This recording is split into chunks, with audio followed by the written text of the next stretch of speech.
A motion to terminate the employment of Rory Bradley as Wellington Police Chief. In a dramatic city council meeting tonight, the Wellington police chief was fired after being placed on unpaid leave. Haley Higgins has a story you'll only see here on Fox 13 News. Haley, what was Rory Bradley accused of? Yeah, Bob, he is accused, according to the city attorney, of sexually abusing a woman 2 times. Shame, Chief. That's not good. Inappropriate text messages asking for nude photos while on duty, and then retaliating against that victim and 2 other female employees. But as you'll see, the town still stands by him.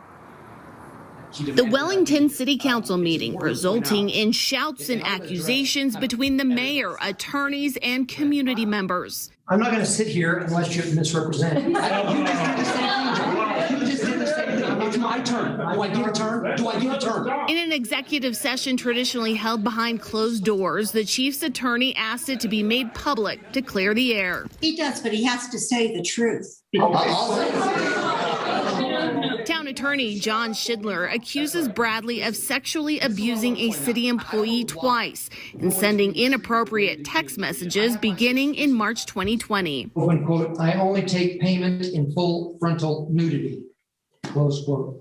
You acknowledge the authenticity of this text and that it was, in fact, sent by you. After a formal complaint was made to the city and to Post, Bradley is accused of filing unfounded counter complaints against the alleged victim and 2 other city employees in February. It seems to me that all this pounding on the table has one purpose, and that purpose is to intimidate you to take the course of action Rory wants.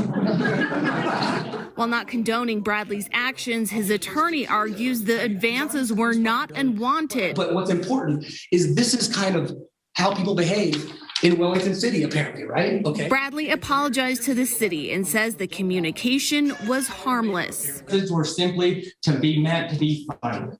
That's it. That's all it was meant to be. Now, Bradley and his father are on the city council. The vote was tied. The mayor was the tiebreaker. So now that he no longer has a job, the former chief is not allowed on city property without permission from the mayor, and he cannot have any contact with the alleged victims. Reporting in Salt Lake City, Haley Higgins, Fox 13 News, Utah. That's kind of weird. Does that mean he doesn't get to go on any city property? Man, because there's a lot of property owned by the city. But anyway, if he done this, then shame on him. I'm glad they fired him. Mad. He was him. All right, please leave a comment and a like. I'm American Amy.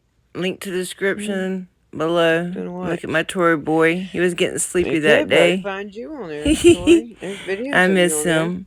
All right, thanks, guy. Bye-bye.